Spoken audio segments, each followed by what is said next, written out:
Welcome to Wanna Be Clutter-Free, formerly Wanna Be Minimalist, the podcast for busy families who are tired of the chaos, fed up with being overwhelmed, and ready to enjoy life again.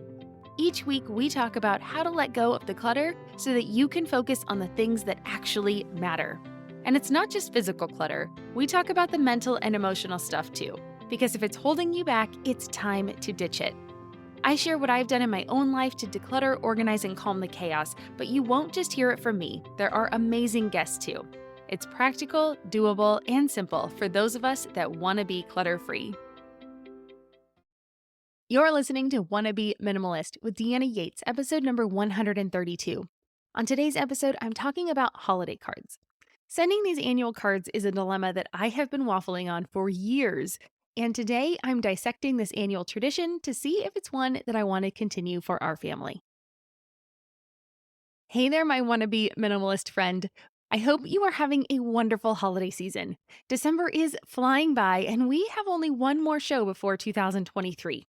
If this is your first time here, well, then welcome to the show. I am so excited that you are here. If you are returning, then of course, welcome back. I say this every week, but I create this show for all of you that are listening, and so it means the world to me when you come back for more. I'm getting a little feisty today, and I'm going to be a bit controversial. It's not like me to ruffle feathers, so I am a little nervous, but I believe in what I am going to say today, and so I promise as always that I will be nice about it, and if you choose to do things differently, well then that is totally okay too. I just want to be honest with my perspective and give you some encouragement if you want to do things differently. And so you know that you are not alone in that journey to be a little different and do things maybe not quite exactly the way everyone else around you does it. But before we dive in too far, I want to take a moment to ask a favor from you. If you like this episode, can you take a moment and give it a rating or a review on whatever app you are using to listen to this show? If you're on Apple Podcasts, I would also be thrilled if you would leave me a quick review. This past week, I got the sweetest review from Taina Mom, and I do hope that I said your name correctly. Here is what she had to say, quote, "This is a great podcast, 5 stars. I have read over 20 books on decluttering, and as it is a passion of mine, and yet she presents information in such a way that I am constantly learning new things from her. I love this podcast," end quote. Holy smokes! Thank you so much for the amazing compliment. I am humbled and honored, and I am completely blushing over here. I have been smiling about that review for over a day. So thank you so much for leaving that review. And I will do my best to continue to share things that have worked in our home and in our lives in hopes that they will help you too. And that's why I felt like I had to talk about holiday cards on the show today. Now, I completely understand that I am late to the game on giving this advice for the topic of 2022 because the holiday cards, they've been rolling through our mailbox for a solid 4 weeks. Some of y'all are on top of it. We definitely have some friends that really, are on schedule and know what they're doing. And so if you've already sent out your cards this year, you might be inclined to skip this episode, but I hope that you'll stay and listen so that I can plant a seed for an idea for next year maybe. So, okay, why holiday cards? Last year I made this big declaration about being more of an adult and finally sending out cards again for the first time in a few years. I haven't always been the most on top of things, and if you're new to this show, that might seem like a surprise to you, but it's honestly the biggest reason why I strive for less in my life. It's so that I can stay on top of the important things. And we were traveling a bit and we were unsettled and kind of things were crazy and COVID and all that stuff. So I hadn't done a really good job of sending cards for a few years. And last year I was like, okay, this is it. I'm going to be an adult from here on out. I'm going to send these cards and I'm going to do it. And I was so proud of myself for getting them out last year on time, like early and everything. And so, I just thought I would continue that. But this year, I was actually inspired by a friend of ours who sent out a Christmas letter via email about her and her family. And she attached a link to a Google photo album so that, she could include photos that went along with their highlights from 2022. And for some reason, the delivery of that email really hit me. In the past, I've received printed Christmas letters from family and friends, and generally those come with no pictures attached, right? So it's just kind of a letter about the family and what's going on. And other times I've received a letter with pictures included, but When that happens, generally it's printed on one like 8.5 by 11 sheet, right? And they try to include so many pictures that it can get a little difficult to see them because, they become small and, because you try to get the pictures and the text and all of that in there. And sometimes the quality can suffer on those images. And so you can't see everything that's in there. And then I looked at the other cards that we've gotten. We've received quite a few so far this year, and mostly they're the kinds with one or two images. They have a holiday wish from the family, and, they're beautiful, and I love getting them. I really do enjoy seeing everyone's family. But they were missing that connection that I felt with that email I had received. And so this kind of all sparked this internal debate with myself, and so I decided that I wanted to dig a little deeper. And as I get further into this minimalism thing, it surprises me what regular activities strike me as different. What happens? Like sometimes I'll just be going along and all of a sudden I'm totally rethinking something that I've done before or something I've been doing for a really long time. And when that happens, I know that I'm about to make a change in our lives that, like I said, a few years or even a few months ago or even a couple days ago, I wouldn't have even considered. And so this year, it's going to be the cards. And this is why, I don't know. So I just felt really compelled to talk about this topic this week. So I did take some research. I took some time to go look at the card industry, its environmental impact, and I wanted to see if I could be better this year. And so this episode is what I have learned. And if you want to get links to all of the research behind this, because there's quite a bit, I will have all the links on my website at wannabeclutterfree.com/132. Again, that's wannabeclutterfree.com/the number 132.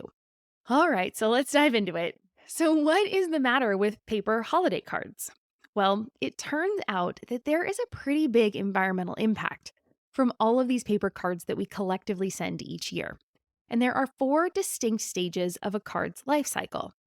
And so let's go through those. The first one is paper production. Well, obviously, we're going to need to produce paper to make the cards, so that's where we start. And producing paper needed to create the cards, well, it not only contributes to deforestation, I mean, that's a huge problem right now, one of our biggest environmental problems, really, but it also produces many emissions in the process. It's required to turn that wood into paper. So we've got that as the first problem. And of course, we can use recycled paper, but we'll talk about that in just a second.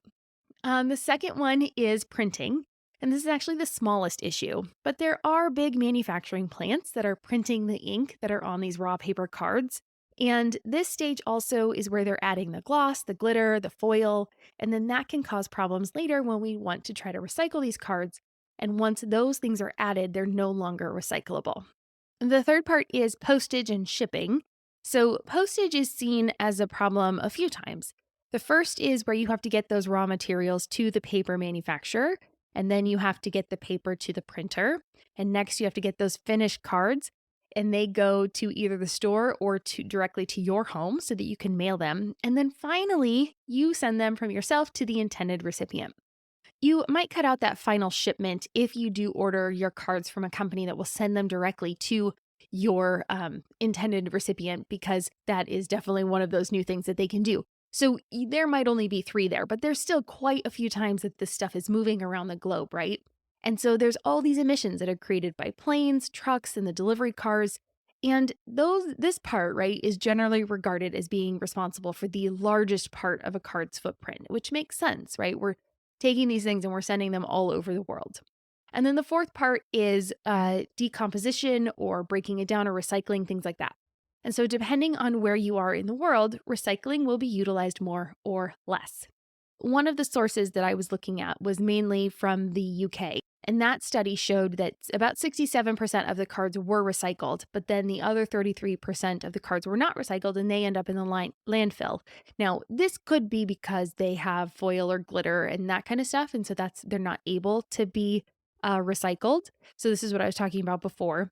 And so they're going to end up there in the landfill and they're going to degrade. They're going to be anaerobically, and it's going to release those greenhouse gases. And that's what's causing a lot of the problems. And so this was the study that was conducted by the UK's Exeter University, and it determined that sending one card produces about 140 grams of carbon dioxide. So that entire process there that we just talked about, 1 through 4, the paper production, the printing, the postage and the mailing, and the decomposition. Now, that study was produced for a company called Do Not Send Me a Card, which I think is hilarious as a business name. Their example was based upon a 10-gram letter, right? So something that weighed 10 grams, printed upon recycled paper, posted, and then recycled within the UK. So think about that. There's three things right there, or two things really. That it was printed with recycled paper and that it was recycled within the UK. And it was really funny because as I continued reading this study, they did go on to throw some shade at the US. And I'm going to quote here. They said, if we're considering a card printed on non-recycled paper, posted within the US, and in turn not recycled, the carbon footprint could be in excess of 200 grams of carbon dioxide. Okay. So yes, I get it. The US is a little behind on their recycling than over in the UK. But come on. I don't know. Anyway, you see it. You can tell me if you think they're throwing shade or not. Anyway, you can see that it's a problem, but how big of a problem is it? Turns out it is a lot because we send a lot of holiday cards around the world. Back to kind of those UK sources, according to the local gardener, the UK sends about 1 billion Christmas cards yearly. It takes one tree to make roughly 3,000 standard cards, and that means over 300,000 trees a year can be cut down to make cards over the holidays. That's just in the UK. I'm Margaret. And I'm Amy. And together we host the podcast, What Fresh Hell? Laughing in the Face of Motherhood. Margaret, I would say you're sort of a where are my keys kind of mom. Correct. Sometimes a where are my kids kind of mom. While you're, Amy, more of a we were supposed to leave 35 seconds ago, mom. I mean, touche.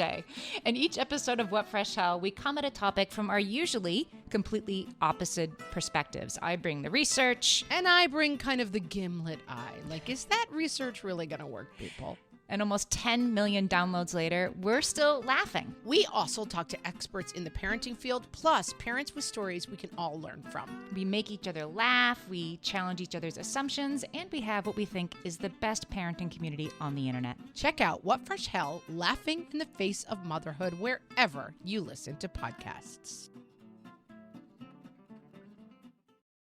In the US, we mail around 1.3 billion holiday cards. So if we extrapolate out the figure from above, it means that if you combine the two, we collectively need over 760,000 trees to send holiday cards in the US and the UK. And now we know that there's got to be way more trees being used for these cards because we're only talking about two countries here. Yes, there are two Western countries that do send a lot of holiday cards, but there are so many other countries that are sending holiday cards as well. And so it kind of pains me to think about I'm sure over 1 million trees are being used for holiday cards alone every single year. And honestly, it wasn't until I started looking at these statistics that I began to examine the holiday cards we get. So the problem is that I enjoy receiving these cards, right? I do. I really like getting them. I like keeping up with my friends and family.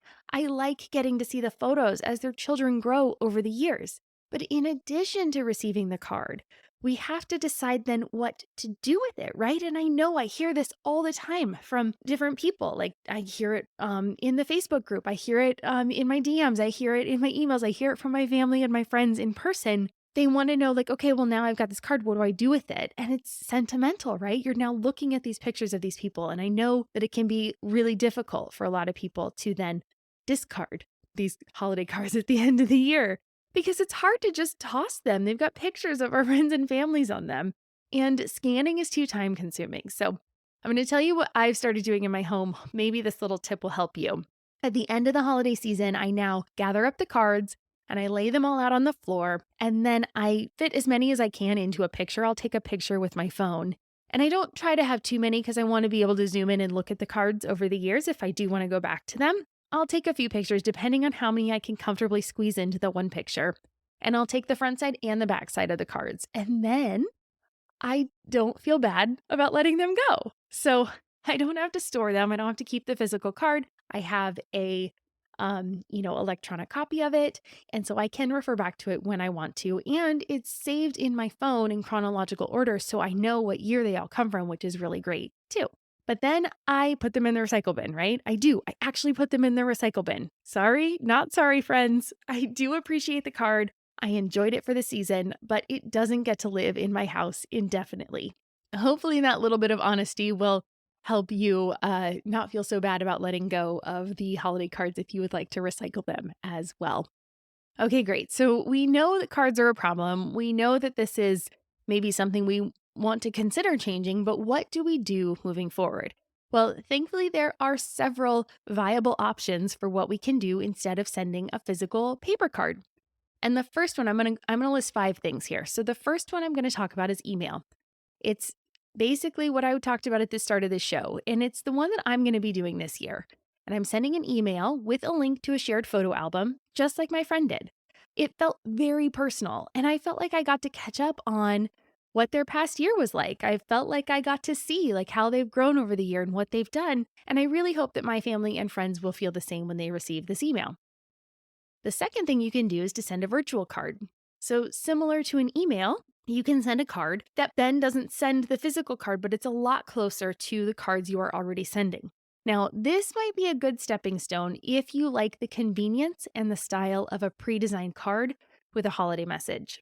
So, you can then add a family photo to personalize it more. And if you're using a service like Paperless Post, that gives the receivers a nice virtual experience of opening the card and pulling it out of the envelope. If you've ever seen it, it's got a really nice animation. So that's definitely an option. The third idea is one that I saw on a website called brightly.eco, and it's to send wish cloths. Have you heard of these?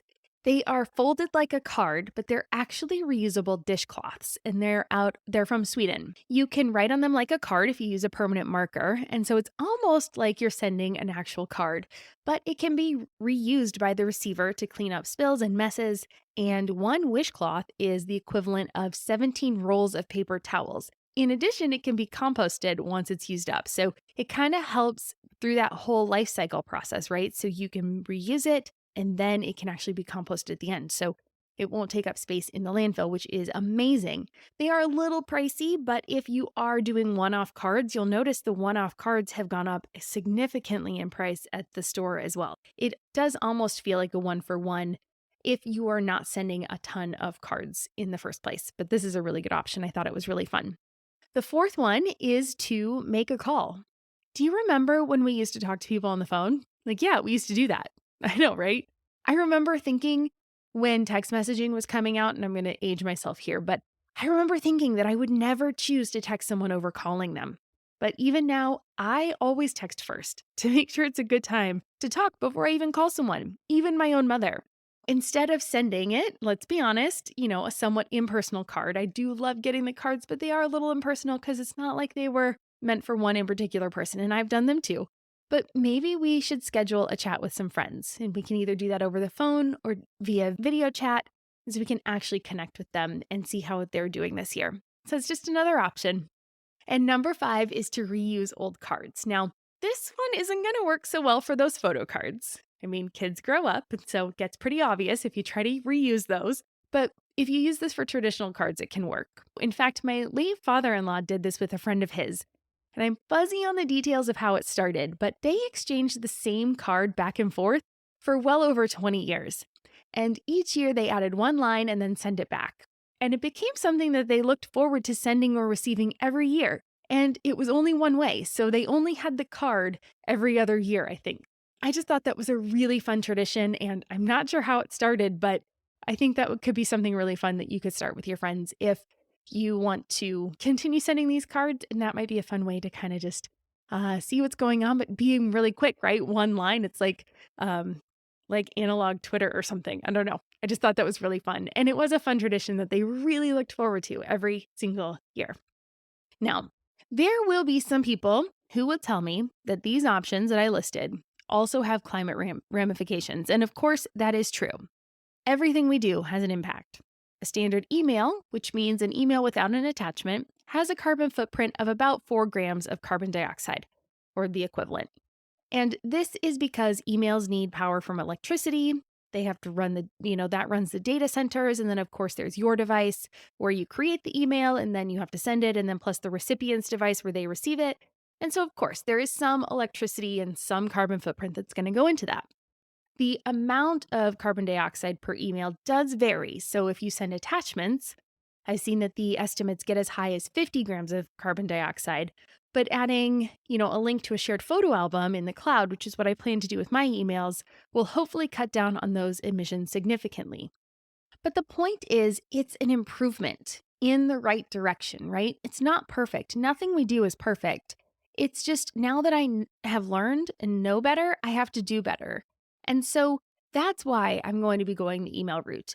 And in addition, it feels a little more authentic to me, and I hope it's well received. And perhaps a side benefit is going to be that it might spark a conversation back via email. When I get a holiday card in the mail, I'm not likely to write a letter in response, even if it is a nice Christmas letter. But hopefully, when I send out these emails, I may get a response back because it's so much easier. We're so used to communicating via email. And so I think it's an interesting idea, and maybe I'll report back to see if we get any, conversation sparked that way. So I'll try to report via Instagram whether I do get any connections back. And that connection is what I think most of us are looking for, especially during the holiday season. And so if this email, not this physical card, can actually give us more of that connection, then I think it's a bigger win than just the environmental impact, which is obviously a win. And before I leave, I just want to leave you with one little tidbit of educational information. Holiday cards did not exist before 1843. And why they were created is a little interesting. Holiday cards were actually a snub to tradition at the time. Englishman Henry Cole thought up the idea of Christmas cards because he was too busy to write a personal holiday greeting. And so instead, he hired a well-known London artist named John Calcott Horsley to design a card that he could send to all of his acquaintances. So back then, you were supposed to send a handwritten letter. And he decided that he didn't have the time and wanted to go kind of the quick way. And so he hired somebody to, create a beautiful piece of artwork. But again, this was outside of the norm. And then that tradition was actually brought to the United States in 1875 by German immigrant Louis Prang. So even though it feels like this has been going on forever and things have always been done this way, and it was a long time ago, a lot has changed. And it's actually been less than 200 years since this tradition began. So it's not like it's been going on forever. I think we can take a page from this origin story and create new traditions that are heartfelt and better for Mother Earth. And so with that, I want to turn to you. What are your thoughts on sending holiday cards? Do you send them? Do you not? Are you ready to snub tradition with me and go more of an electronic route? Come on over to the Wannabe Minimalist family group on Facebook and share. I would absolutely love to know, and I know the other members would too. I'm hoping this topic isn't too controversial, but I'm ready for it, so let me know what you really think. And as always, I have links to the research for today's episode and additional resources on my website at wannabeclutterfree.com/132. Again, that's wannabeclutterfree.com/132. And with that, I hope you have a fabulous day and a wonderful holiday weekend. I'll see you back here next week. I'm Deanna Yates, and you've been listening to Wannabe Minimalist. Cheers.